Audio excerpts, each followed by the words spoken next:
I think as you become more successful, in my case, you start looking at different ways you can invest your time, your money, your knowledge, and share it with people in order to impact their lives. And so diversifying through your people is sometimes better than you trying to put more things on your meeting that have less return on your time.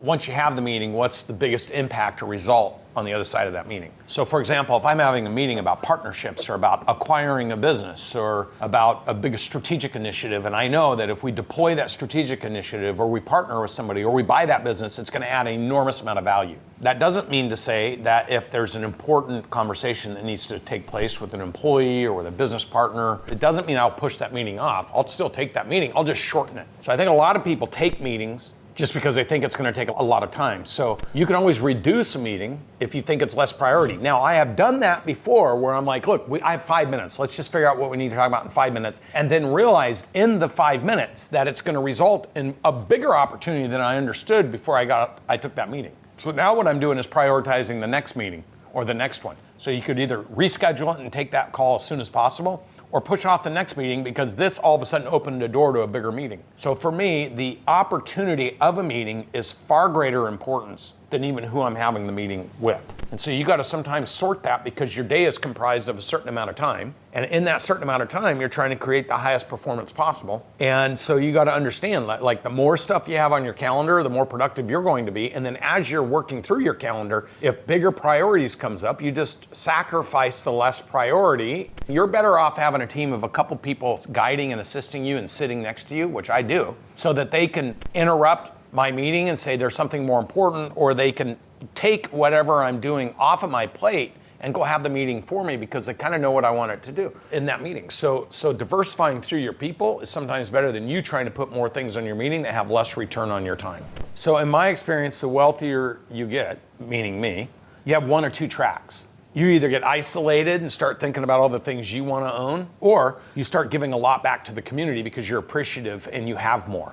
My personal track is a balance between those two things. I give a lot of money, a lot of time, a lot of energy, but I also built my business as a charitable organization because I'm giving my time. I don't need to work. Yes, I make money while I work. I'm a for-profit. But at the end of the day, I'm still dedicating and committing my time to developing and helping others achieve their goals. So to me, that is my charitable contribution. I just figured out a way to monetize it. And I think as you become more successful, in my case, you start looking at different ways you can invest your time, your money, your knowledge, and share it with people in order to impact their lives. And so I think it's each individual, but in my case, I feel like every day that I'm speaking to another human being, I'm donating information, energy, or time, or effort in supporting and helping them achieve their goals. I calculate on an annual basis, based on the number of business owners and individuals I work with, I believe somewhere around 350 millionaires and multimillionaires I've impacted in the last 20 years.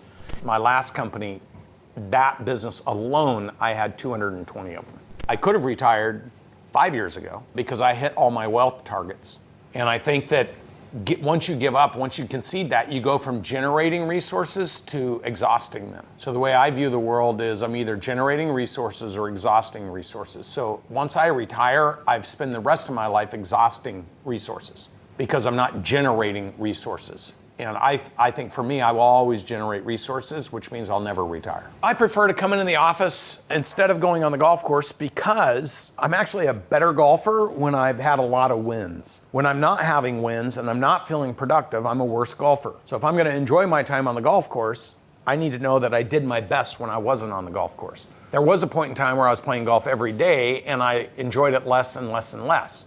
My most fond memories of golfing and loving it is when I was working really super hard and the golf was so that I could take a break, rest, relax, hang out with friends. So for me, I would rather spend my time in the office working with people I'm conquering with than hanging out on the golf course, having fun with people I have fun with. For me, it's just much more interesting to conquer and dominate and win than it is to be on the golf course enjoying my time. Since starting Cardone Ventures and building a business in 4 years, that's 4 times larger than the business I built in 14 years. My inner circle has actually contracted and gotten smaller because I have less time to spend with my friends that aren't actively building with me. Doesn't mean they're not my friends, it's just my priority is in building the business and helping the people that are helping me build the business. And so what happens is you spend higher quality of time around lesser people because you're doing so much more and you can't do a lot through lots of people simultaneously. So what's happened for me in the last 4 years is my inner circle has compressed and gotten a lot smaller. My friendship circle, I would say, has expanded, but I don't spend a lot of time with friends if I'm not building with friends, because I've prioritized, if I have a certain amount of time in the day between my family, my business, and the impact I'm driving in this world, if we're not aligned in one of those three categories, then I don't have a lot of extra time to be spending with people.